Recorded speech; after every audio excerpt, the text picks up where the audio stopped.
The Prime Minister has lost his majority, with the Honourable Member for Bracknell joining the Liberal Democrats. Doctors like him tell me they want to stop Brexit because it will plunge our NHS into deep crisis, hemorrhaging vital staff and threatening access to life-saving medicines. When will the Prime Minister stop playing with people's lives and stop Brexit?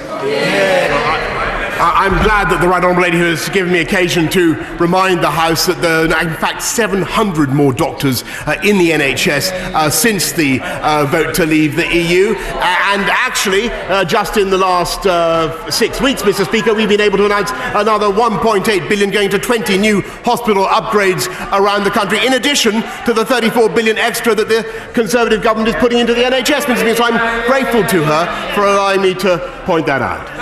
Mr. Phillip Hammond. Mr. Speaker, my right honourable friend has assured me that he's very keen to get a deal with the European Union. But last Friday, Chancellor Merkel of Germany observed somewhat acerbically that 9 days into the 30 days that the Prime Minister had requested during his visit to Berlin, she hadn't yet seen any proposals from the United Kingdom. Could the Prime Minister now make a commitment to publish this afternoon the UK's proposals so that those of us who are considering what to do later today can have had the benefit of seeing them? And will he further commit to transmitting those proposals without delay to the European Union?